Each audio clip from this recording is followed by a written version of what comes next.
Hey everyone, this is Adam Elenbaas from Nightlight Astrology, and today we're going to take a look at the sun's square to the planet Uranus, which is happening here as we close up the week.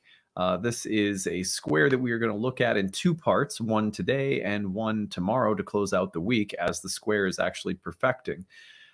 So we're going to take a look at this today in a way that is more collective, and tomorrow we're going to take a look at it in a way that is more personal. Both of these I have designed to be sort of provocative and fun. I've been having a lot of fun sort of playing with the archetypes on a philosophical level and looking at, what kinds of planetary pairings tend to generate which types of philosophies, as well as what kinds of responses to those philosophies. Like in other words, what kinds of philosophical debates arise through the different combinations of planets. And I think if we can be aware of those, we can learn a lot more from the planets as they come through, because a lot of the times when the planets come through, they trigger within us those exact conversations, although they may arise at work or, in your love life or something. But just being aware of what these conversations are, regardless of, what side of the debate or argument you might find yourself on, I think is super valuable. So we're going to do it collectively and personally Thursday, Friday to close out the week. All right. Well, before we get into it, as always, don't forget to like and subscribe. Share your comments and thoughts in the comments section. You can find transcripts of my daily talks on the website, nightlightastrology.com, where you can also check out some of my upcoming courses and readings. Under the courses tab, check out the masterclass series that begins in February. Great program for you guys to dive into. There are 4 modules in 2023 that we'll be starting up with in February. So if you have any questions about those, you can email us info@nightlightastrology.com. There are some need-based tuition options if you need any help. All right. By the way, if you have a story to share with the Sun-Uranus square, I would love to hear from you guys. The way to do it is to use the hashtag grabbed or email us your story, grabbed@nightlightastrology.com. So when you do that, tell us the transit you're talking about and then share the story that highlights or illustrates the transit, and we will gather those into some storytelling episodes in the weeks and month ahead. All right, let's go ahead and take a look at the real-time clock and get a feel for what this transit looks like as it is coming through. Here we have the exact square forming between the sun in Aquarius and Uranus in Taurus. And this is Friday, February 3rd in the evening. Now, this is in Minnesota here, so it'll be a little bit later in the evening if you're on the East Coast. As that square is forming, though, we're going to see a buildup period. So let's take a look at how this is going to form in the days leading up. So you're really going to start feeling this. This is about Tuesday, January 31st, where it gets into that 3-degree range. And then Wednesday, Thursday, it's to within about a degree. That's today. And then we have it coming through Friday evening. And then you give it about 3 days until Monday before it's separated. So that's about a full week. We've been seeing this developing early in this week. Talked about it a little bit in our overview for the month of February. And now you're seeing it come through here at the end of the week, and it'll be there around until the early part of next week. So again, we're going to look at this both. We're going to sort of look at the Sun-Uranus from a philosophical standpoint and the ideas and stories that the Sun-Uranus will tell, as well as those that we might need to reject or call into question. I'm not going to try to tell you guys how to think about any of this stuff, but I do want to try to illustrate what I find to be some of the core philosophical debates or ideas that come up when the Sun and Uranus get together. We're going to look at it collectively, and we're going to look at it personally. We'll start today with the collective way in which this often appears. So in order to get into that, I want to present you with 5 collective stories that you might hear when you hear the Sun and Uranus. When the Sun and Uranus gets together, in other words, what stories are you likely to hear? What kind of what kind of philosophy are you likely to hear espoused from this planetary pair? And you could hear it in your own head, or you could hear it from someone around you. But these are the 5 collective stories we might hear. Now, by collective, I mean these are stories that we tell ourselves about ourselves as a community, as a collective of human beings. And we are then going to call these stories into question and present what might be the sort of irreverent Sun Uranus counterpoints.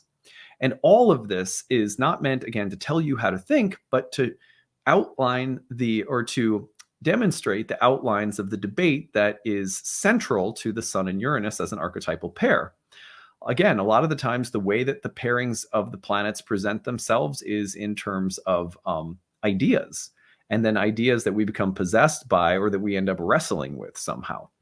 Well, these are the 5 collective stories that you might hear when the Sun and Uranus come together.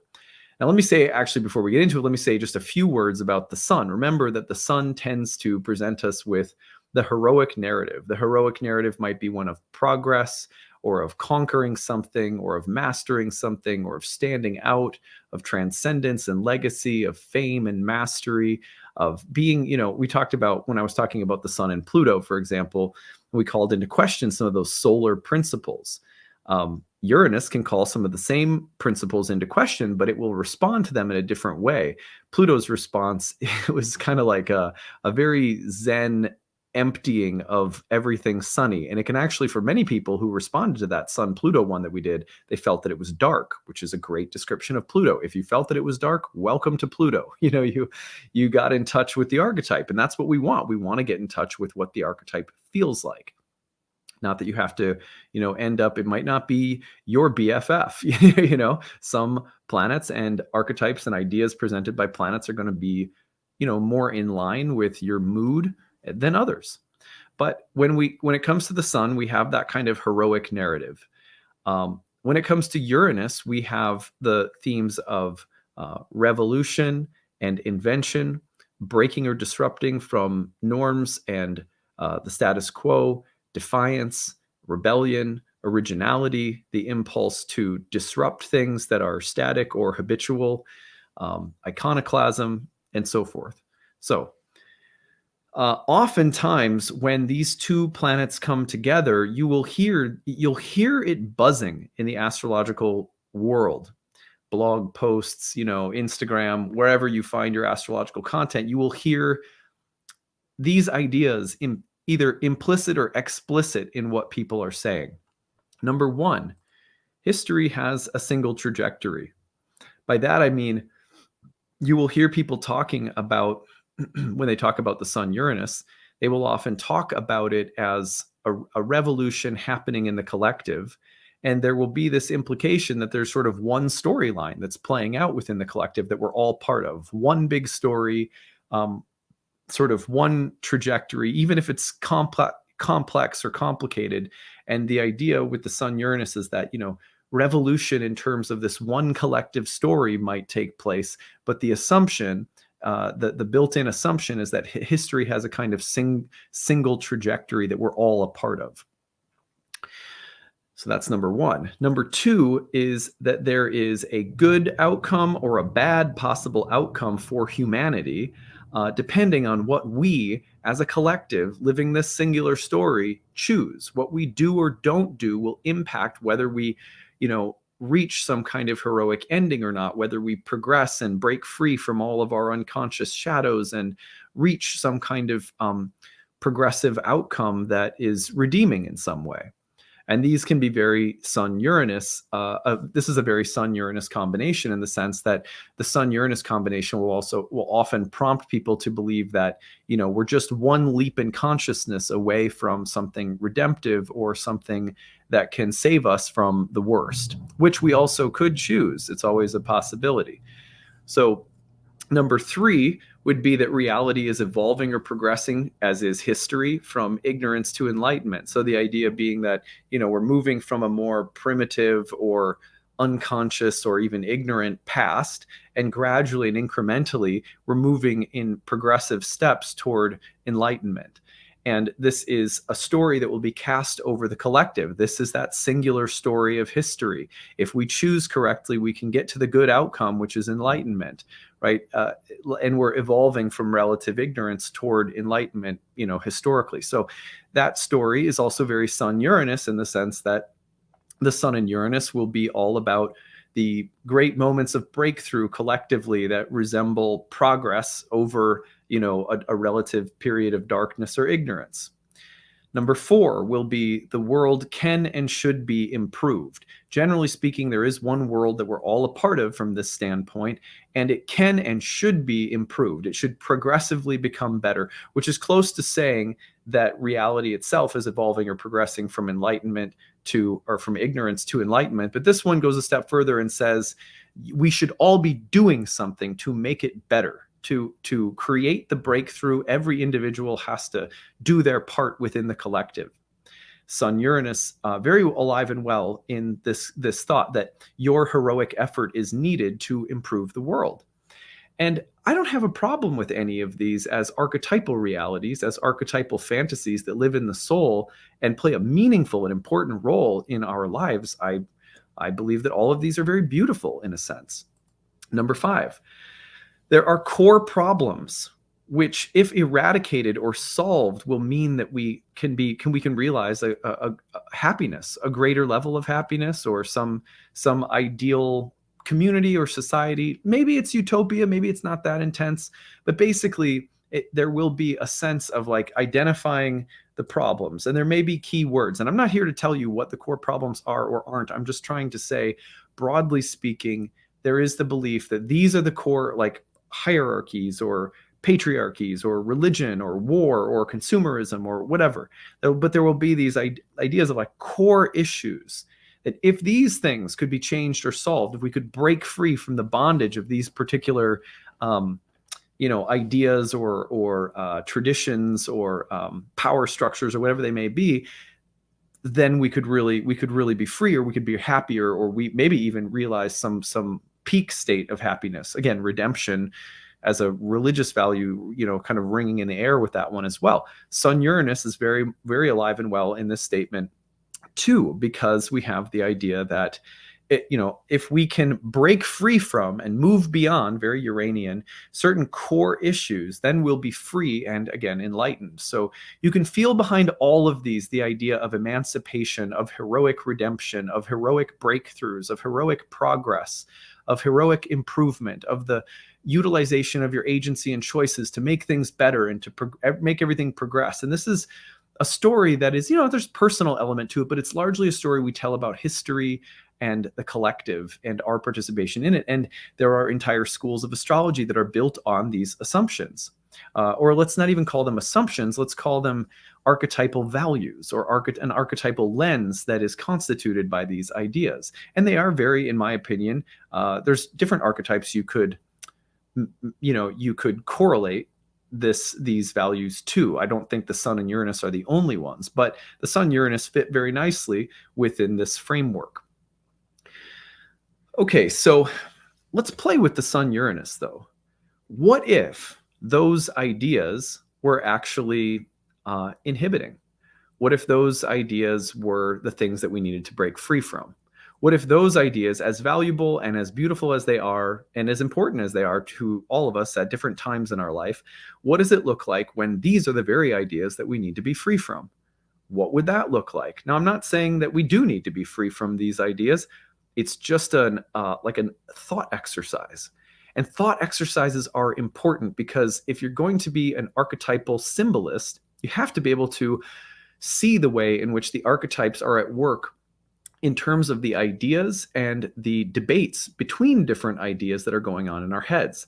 If we only allow an archetype to occupy a certain sphere of ideas and thoughts, then it's harder to recognize the archetype when it shows up in some situation that is foreign to us or is in some ways cutting against the grain of our assumptions or our worldview. So I do these kinds of things for myself as a way of deepening my relationship with the archetypes as a kind of thought exercise. So again, I'm not trying to indoctrinate anyone with the following things we're about to say. You don't have to believe any of them, but I highly recommend that you at least entertain these ideas, because these are also Sun-Uranus ideas. These are Sun-Uranus responses. Okay, so what would the responses be? How, if those are different kinds of, if those ideas were to be rebelled from, broken free from, or even, rejected because we were to feel that in some ways those ideas were boring or outdated or prohibitive or restrictive. If you felt that way about those ideas, then in what way might the sun and Uranus show up in response to those ideas, right? So let's go through it. I have 5 responses that I thought come from the mouth of Sun Uranus. Number 1, history is a meaningful fiction. History is plural, and there is no one story. So again, you don't have to agree with any of these, but consider for a minute that when someone says, "Oh, I'm so excited about Pluto and Aquarius because I think it's going to mean that we're all going to evolve, or it's going to present this opportunity for global healing or whatever," and you hear within yourself or someone else talking the idea that there is this thing called history and it's on this single track and we're all a part of it. Well, the Sun Uranus response would be, hey, look, history is a beautiful, meaningful fantasy. Fantasies are not unreal either. They're very real and they're very important. But don't take it literally.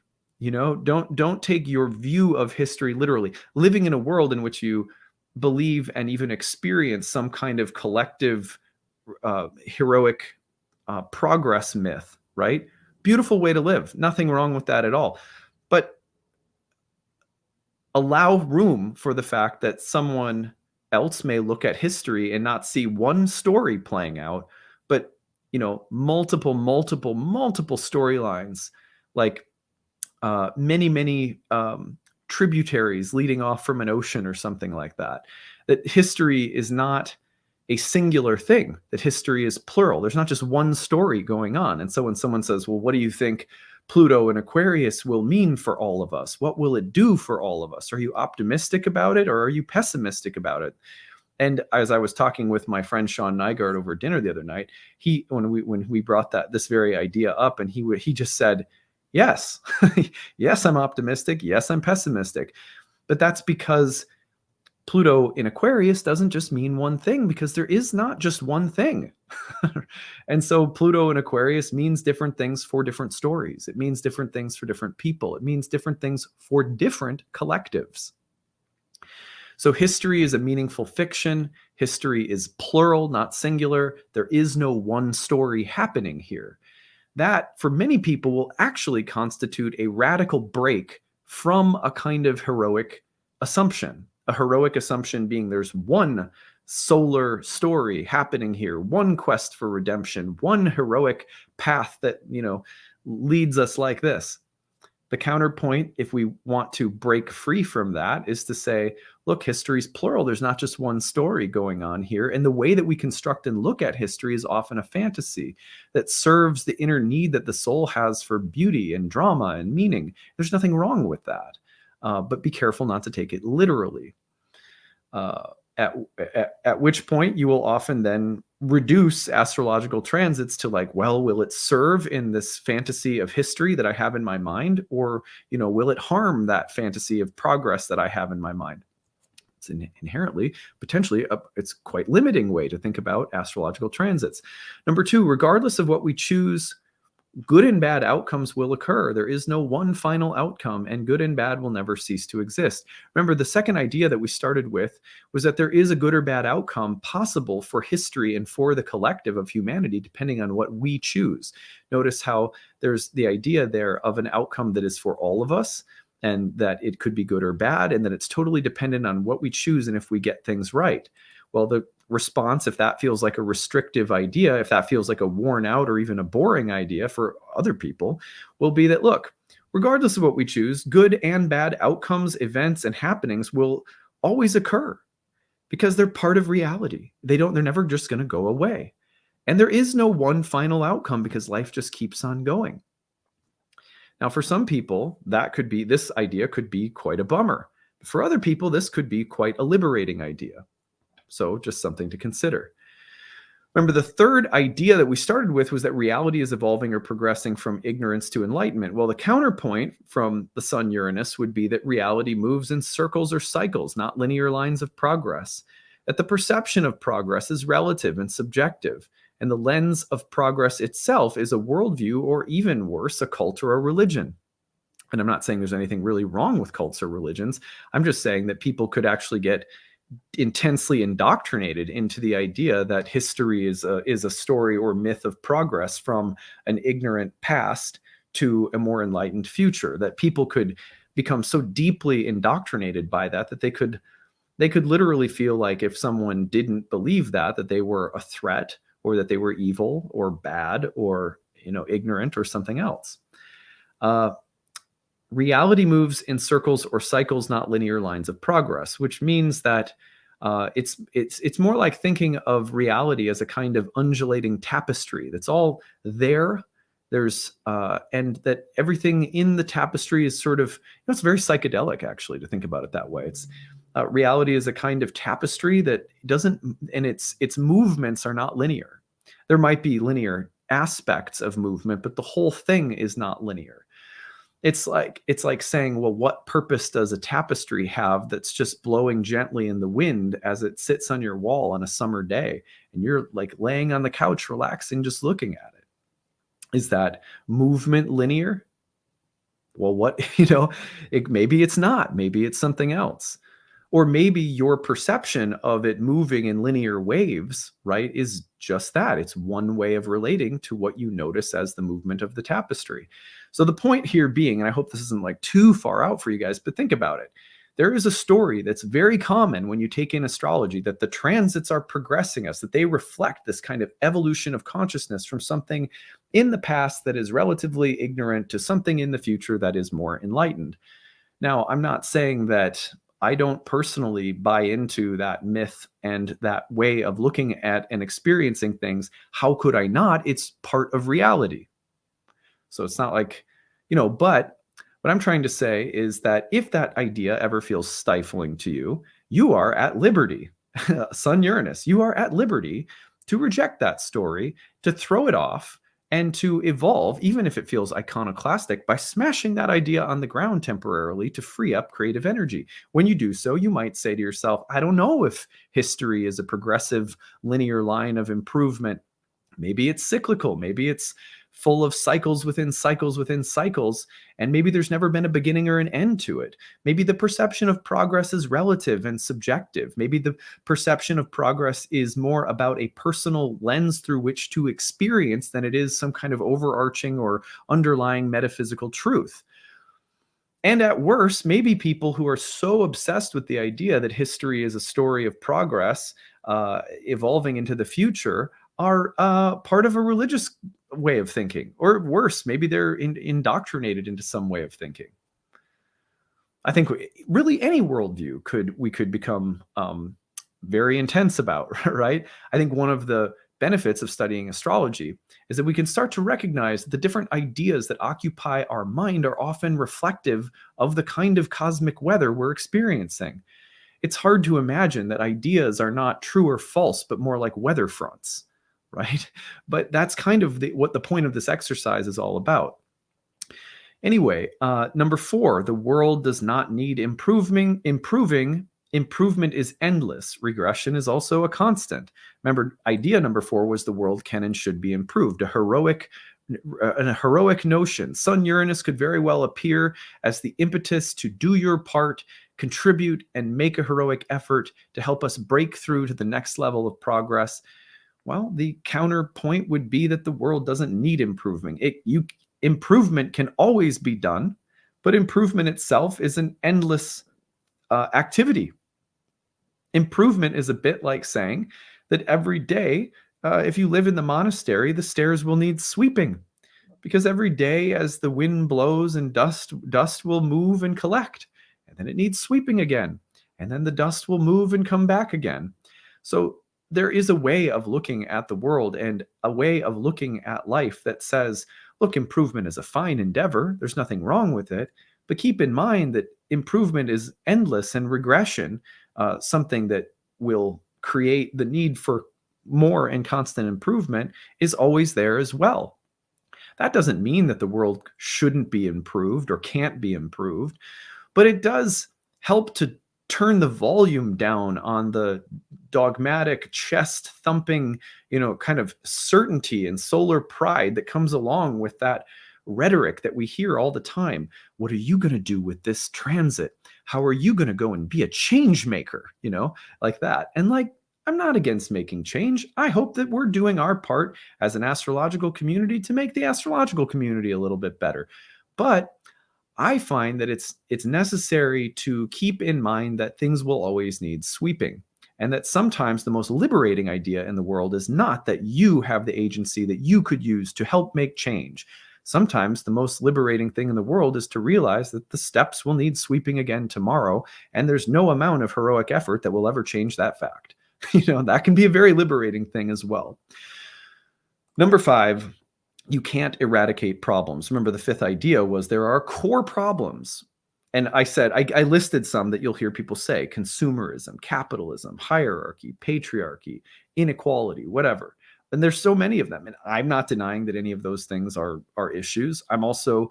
What I'm trying to say in this one is that sometimes there's also this feeling like if I keep in front of me a clear and present idea of what the problem is, then I can keep working. I can keep grinding against it, trying to eliminate it, right? So that we can have this breakthrough. But it's like a carrot that leads, the donkey along, or whatever, the rabbit along.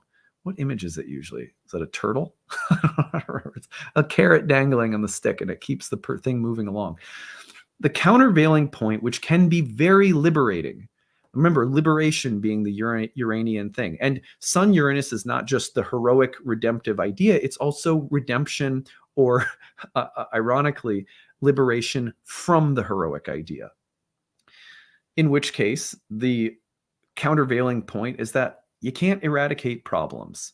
If you think there's a core problem and you eradicate it, there will be another one that will pop up, because problems are part of the landscape of reality itself. Doesn't mean that you should never work to eradicate problems, but keep in mind the nature of problems. Get to know problems as something other than a part of reality that you'd like to terminate altogether. Shift your relationship like that. How does that change the way you work to improve upon or eliminate problems? It does make a difference, in my humble opinion. Anyway, you can't eradicate problems. Problems exist. Problems are a part of reality. So much of what we're doing is just, kind of popping off against these popular ideas. But what I want to ask is not, well, which ideas are right or wrong, but rather when we have this kind of an engagement, an engagement with the ideas that come up within a transit space. A Sun-Uranus space will generate this kind of conversation within ourselves, or it will get grabbed by one of the assumptions of these ideas, or their counter, or the responses that I gave. So I find that having this kind of reflection, it's not about trying to figure out which side I stand on. For me, looking at these ideas and then offering these counterpoints, these responses, the question that I found myself asking afterwards, or what I noticed or what I appreciated, is I noticed the space, the creativity, and the freedom that this exercise for me personally created within myself. That just by going through these Sun-Uranus ideas and then Sun-Uranus responses, just turning that jewel in both directions, that in and of itself created within me a kind of space, a feeling of creativity, and a freedom to move about the world in different ways. I can move about the world trying to make a difference, seeing the trajectory of our collective stories, living in the fantasies of those myths of progress, because they are not myths, are real. They're ways and lens and modes of participation and experience. So I can move along with those worldviews and lenses. Also, if they are grabbing me to the point where, my blood pressure existentially, my psychic blood pressure is starting to raise, I can flip the script and say, you know what? I'm not going to eradicate the existence of problems here. Reality moves in circles and cycles. There's no one final outcome, and history is plural. And when I do that, I find that there's just a looseness, right? There's an ease, and I remember that I am not an idea. I am not walking out and just I'm not being owned by ideas.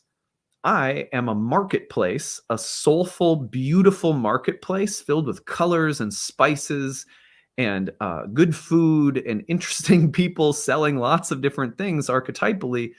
And you know what? I'm shopping and I'm having fun and I'm tasting and I'm touching and I'm smelling and I'm relating in that marketplace. And as I do that with archetypal ideas, I find that I don't know, I've just become more familiar with the psychic streets I live on. You know what I mean? It's like living in New York City. So many smells, so many languages, so many different people.